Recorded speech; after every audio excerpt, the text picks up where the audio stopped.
Nas últimas aulas, a gente discutiu que o trabalho ele é um dos principais ambientes sociais que o ser humano está inserido. As ciências sociais se preocupam muito com o trabalho porque ele é um dos mais importantes ambientes sociais que o ser humano estará inserido. Você passa mais tempo com o seu colega de trabalho do que com o seu familiar.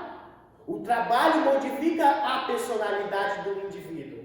O trabalho ele é importante para a existência do ser humano na Terra. O trabalho é oriundo das coisas que nós presenciamos no nosso dia a dia. Tudo que nós observamos em sociedade, em nosso espaço, é fruto do trabalho. Essa louça é fruto do trabalho. A casa do vizinho é fruto do trabalho. O prédio que nós estamos é fruto do trabalho. Tudo é fruto do trabalho. Só para que vocês, os senhores e senhoras, tenham noção do quanto o trabalho é importante na existência do ser humano em sociedade. Na aula de hoje, nós vamos falar sobre o trabalho e a escravização na contemporaneidade. A escravidão é um fenômeno que sempre aconteceu na história da humanidade. Os senhores acham que a pirâmide do Egito foi feita à base de CLT, 13º e afins? É lógico que não. A pirâmide do Egito foi construída na base da escravidão.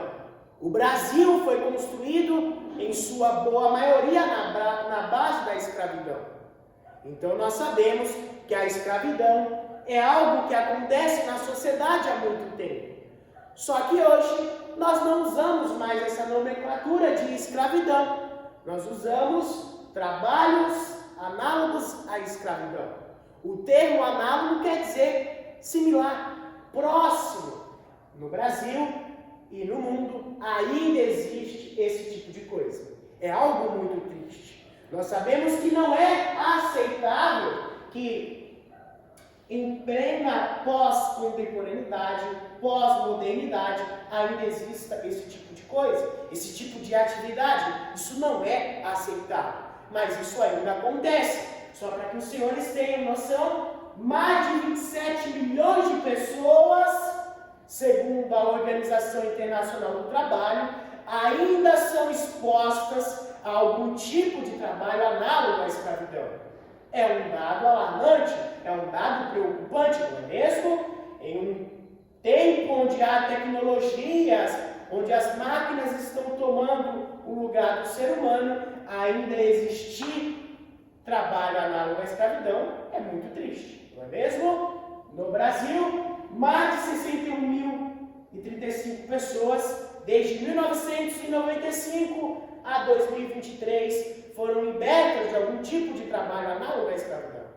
Isso é triste, não é mesmo? E saber que em nosso país ainda existem pessoas que são expostas a esse tipo de barbaridade é um tanto preocupante, não é mesmo? Ah, professor Doroteu, e quais medidas o ser humano toma para combater esse tipo de coisa? Nós sabemos que no artigo 4 da DUD, o que é DUD? Declaração Universal dos Direitos Humanos.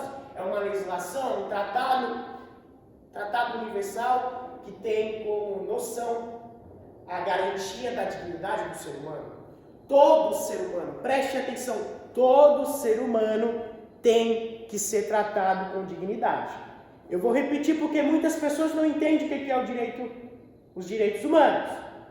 Todos os seres humanos têm que ter a dignidade garantida. O que diz o artigo 4 dessa declaração, dessa legislação internacional? Diz que nenhum ser humano pode ser exposto ao trabalho escravo. Nenhum ser humano pode ter a sua dignidade atentada pelo trabalho escravo. Isso é coisa do passado. Não é mais aceitável que existam seres humanos, indivíduos, que são expostos a esse tipo de coisa. Não é mesmo? Então é isso que essa legislação nos garante, tá? Nós estamos chegando no final da nossa aula de hoje. Eu espero que os senhores estejam compreendendo o que nós estamos discutindo. Imagine que você é um delegado. Você é delegado, você é da polícia judiciária, não é mesmo? Imagine que você é um delegado, acabou de chegar uma viatura da polícia com suspeitos de realizar um trabalho análogo à escravidão. A gente sabe que trabalho análogo à escravidão é crime e ele é tipificado, ou seja, existem características para contemplar essa criminalidade, esse artigo criminal, esse atentado contra a dignidade do ser humano. Quais são? Nós temos essas 5 características que são submissão. Uma pessoa que está sob um trabalho análogo à escravidão, ela está sob submissão, ou seja, ela é inferiorizada.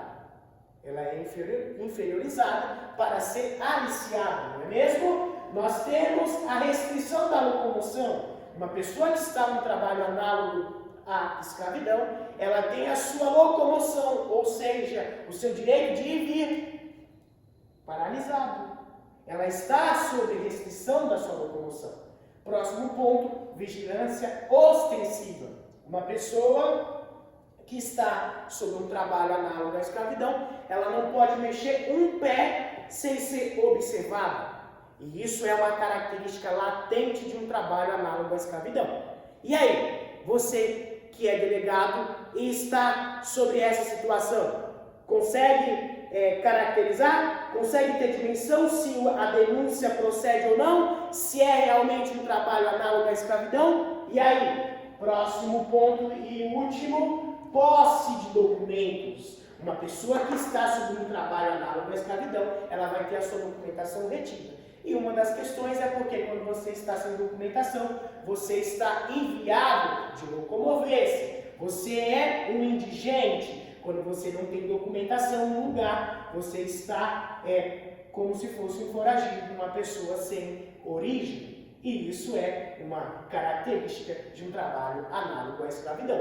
E aí, delegado, o senhor conseguiria caracterizar de acordo com essas questões? É ou não é um trabalho análogo à escravidão, o que é submetido à realidade de muitas pessoas, infelizmente, nesse planeta, né? Então, na aula de hoje, nós podemos observar que a escravidão é um fenômeno que aconteceu na sociedade, na história da humanidade, e nós sabemos que ainda existe isso. Os senhores puderam observar de acordo com os dados e também puderam observar como é caracterizado um trabalho análogo à escravidão. E a gente pôde notar que a Organização Internacional do Trabalho ainda mostra e comprova que é uma atividade desumana que ainda acontece. Se você não entendeu algum ponto dessa aula, retorne, que o professor Doroteu provavelmente terá explicado ali naquele ponto que passou desapercebido.